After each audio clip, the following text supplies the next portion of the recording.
S S ಟಿವಿಯಲ್ಲಿ ಜಾಹೀರಾತು ನೀಡಲು ಈ ನಂಬರಿಗೆ ಸಂಪರ್ಕಿಸಿ. ಬಿಗ್ ಬಾಸ್ ನೋಡ್ತಾ ಇದ್ದೀರಾ ಅನ್ಕೋತೀನಿ. ಯಾರು ಇಷ್ಟ ಆಗ್ತಿದ್ದಾರೆ ನಿಮಗೆ? ಅಲ್ಲ, ನಿಮಗೆ ಗೊತ್ತು, ನೀವು ಯಾರು ಇಷ್ಟ ಅಂತ ಕೇಳೋಕ್ಕಿಂತ ಮುಂಚೆನೇ ಈಗ ಸೋಷಿಯಲ್ ಮೀಡ್ಯಾದೆಲ್ಲ ಒಬ್ಬಂದೇ ಹವ, ಗಿಲ್ಲಿ. ಗಲ್ಲಿಲೂ ಒಂದೇ ಹೆಸರು ಅಂದರೆ ಗಿಲ್ಲಿ ಅಷ್ಟೇ. ಈಗ ಅವ್ರು ಮಾಡೋವಂಥ ಕಾಮಿಡಿ ಇರ್ಬೋದು, ಎಂಟರ್ಟೈನ್ಮೆಂಟ್ ಇರ್ಬೋದು. ಈಗ ಬಿಗ್ ಬಾಸ್ 12ರಲ್ಲಿ ಸುದೀಪ್ ಅಣ್ಣ ಹೋಸ್ಟಿಂಗ್ ಮಾಡ್ತಾ ಇದ್ದೀರಲ್ವ, ಎಷ್ಟೋ ಇದಾದಮೇಲೆ ಮತ್ತೆ ಮಾಡ್ತಿರಲ್ವ.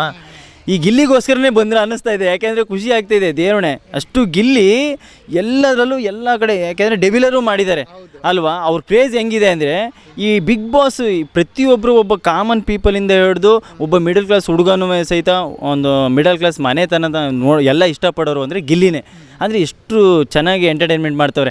ಇವರೆಲ್ಲ ವೈಲ್ಡ್ ಕಾರ್ಡಲ್ಲಿ ಬಂದವರೆಲ್ಲ ಈ ರಜಾತು, ಚೈತ್ರ ಅವರೆಲ್ಲ ಬ್ಯಾಡ್ದಿತ್ತು ಅನಿಸುತ್ತೆ. ಯಾಕೆಂದರೆ ಒಂದು ಸೀಸನ್ ಬಂದೋದ್ರಲ್ವ, ಸುಮ್ಮನೆ ಮನೇಲಿ ದಬಾಕೊಂಡು ಮಲ್ಕೋಬೇಕಿತ್ತು ನನ್ನ ಪ್ರಕಾರ. ಸುಮ್ಮನೆ ಮತ್ತೆ ಬರಬಾರ್ದಿತ್ತು. ಯಾಕೆಂದರೆ ಅಲ್ಲಿ ಅದು ಬೇಡಕ್ಕೆ ಬೇಡ. ಯಾಕೆಂದರೆ ಅಂಥವ್ರನ್ನ 10 ಜನ ಕಳಿಸೋ ಬದಲು ನಮ್ಮ ಗಿಲ್ಲಿ ಒಬ್ಬನೇ ಇರೋದು ಒಂದೇ ಆ ಬಿಗ್ ಬಾಸ್ ಮನೇಲಿ. ಅವ್ರು ಮಾಡೋ ಎಂಟರ್ಟೈನ್ಮೆಂಟ್ ಇರ್ಬೋದು, ಆಮೇಲೆ ಒಂದು ಬ್ರೈನು ಎಷ್ಟು ಚೆನ್ನಾಗಿ ಓಡಿಸ್ಕೊಂಡು ಟಾಸ್ಕ್ನ ಎಷ್ಟು ಇದು ಮಾಡ್ತಾರೆ ಅಂದರೆ ಖುಷಿಯಾಗೋಯ್ತು. ಅಲ್ಲಿ ಬಲ ಇದ್ರೇ ಇದಲ್ಲ, ಅಲ್ಲಿ ಬುದ್ಧಿ ಇರಬೇಕು. ಅದು ನಮ್ಮ ಗಿಲ್ಲಿಗಿದೆ ತುಂಬಾ. ಅವ್ರಿಗೆ ಕಾಂಪಿಟೇಟರ್ ಯಾರೂ ಇಲ್ಲ ಸರ್, ಅವ್ರಿಗೆ ಕಾಂಪಿಟೇಟರ್ ಯಾರೂ ಇಲ್ಲ. ಇನ್ನು ರಕ್ಷಿತಾ ಬಿಡಿ, ಆ ರಕ್ಷಿತಾ ಧ್ರುವಂತೂ ಒಂಥರ ಇರಿಟೇಷನ್ ಥರ ಆಗ್ಬಿಟ್ಟಿದೆ. ಈ ಧ್ರುವಂತ್ ನೀವೇ ನೋಡಿದ್ರಲ್ಲ, ಅವ್ರು ಬರ್ತಾ ಬರ್ತಾ ನಾಗವಲ್ಲಿ ಆಗ್ತಾ ಇದ್ದಾನೆ, ಏನು ಅಂತ ಗೊತ್ತಾಯ್ತಿಲ್ಲ. ಜನಗಳಿಗೆ ಕನ್ಫ್ಯೂಷನ್ ಮಾಡ್ತಾ ಇದ್ದಾನೆ. ಮಾತಲ್ಲೇ ಒಂದೊಂದು ಥರ ಆ ಲ್ಯಾಂಗ್ವೇಜು, ಒಂದೊಂದು ಥರ ಆಡೋ ರೀತಿ, ಆ ಜನಗಳಿಗೆ ಇರಿಟೇಷನು. ಇನ್ನು ರಕ್ಷಿತಾ ಬಿಡಿ, ರಕ್ಷಿತಾ ಏನು ಮೆಚುರಿಟಿ ತಕ್ಕಂತೆ ನನಗೆ ಅಷ್ಟೊಂದು ಇಷ್ಟ ಏನಿಲ್ಲ. ಅಲ್ಲಿಗೆಲ್ಲ ಕಂಪೇರ್ ಮಾಡಿದ್ರೆ ನನ್ನ ಪ್ರಕಾರ ಈ ಸಲ ಗಿಲ್ಲಿನೇ ವಿನ್ನರು.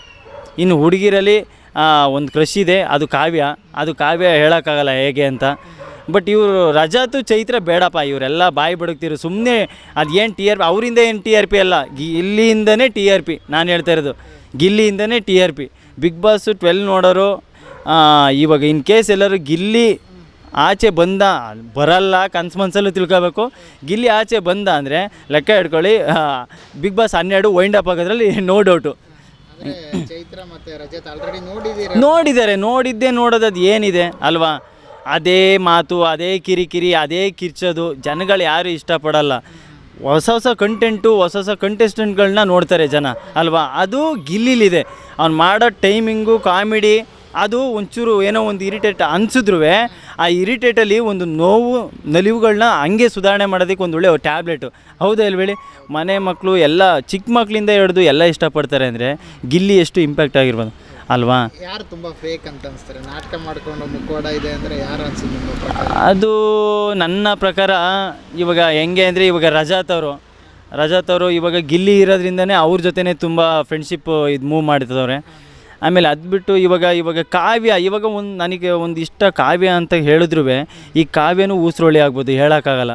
ಯಾಕೆಂದರೆ ಒಬ್ಬರು ಒಂದು ನಂಬರ್ 1 ಸ್ಥಾನಕ್ಕೆ ಅವರಿಗೆ ಒಂದು ಜನ ಆ ಥರ ಪ್ರೀತಿ ಕೊಡ್ತಿರ್ಬೇಕಾರೆ ಅವ್ರ ಹೆಸ್ರು ಹೇಳ್ಕೊಂಡು ಅವ್ರ ಜೊತೆನೇ ಇಟ್ಕೊಂಡು ಆ ಥರ ಮಾಡೋ ಅಂಥದ್ದು ಊಸರೊಳ್ಳಿ ನಾಟಕ ಆಡೋದು. ಯಾಕೆಂದರೆ ನಿಮಗೆ ಗೊತ್ತಲ್ಲ, ಒಬ್ಬ ಬೆಳೀತಿದ್ದಾನೆ ಅಂದರೆ ನಾನು ಅವ್ರ ಬಕೆಟೇ ಇಟ್ಕೋಬೇಕು, ಇಲ್ಲ ಅಂದರೆ ನಮ್ಮ ಬೆಳೆ ಬೇಯಿಸ್ಕೊಳಕ್ಕಾಗಲ್ಲ. ಸೊ ಹಂಗಿರುತ್ತೆ. ಹಂಗಿದ್ದಾಗ ನನ್ನ ಪ್ರಕಾರ ಈ ಥರ ಕಾವ್ಯ ಅಂತ ಅನಿಸುತ್ತೆ. ಅದು ಬಿಟ್ಟರೆ ಇನ್ನು ರಕ್ಷಿತಾ ಇನ್ನೇನು ಗೊತ್ತಿಲ್ಲ. ರಕ್ಷಿತಾ ಅವಳ ಆಟದಲ್ಲಿ ಅವಳು ಗೆಲ್ಲಬೇಕು. ಇನ್ನು ಧ್ರುವಂತ್ ಬರಲ್ಲ ಬಿಡಿ, ಮಾಳುವಣ್ಣ ಬರಲ್ಲ. ಇನ್ನು ರಜಾತು, ಚೈತ್ರ ಟಾಟಾ ಬಾಯ್ ಗತಾ ಬಾಯ್ ಇವರೆಲ್ಲ ಬರಲ್ಲ. ಯಾರು ಗೆಲ್ಲೇಬಾರ್ದು ಅಂತ ಇದ್ರೆ, ಇವ್ರು ಹೋಗಲೇಬಾರ್ದಪ್ಪ ಫೈನಲ್ ತನಕ ಅಂದರೆ ಯಾರು ನಿಮ್ಮ ಪ್ರಕಾರ? ಅಲ್ಲಿ ಹೋಗಲೇಬಾರ್ದು ಅಂದರೆ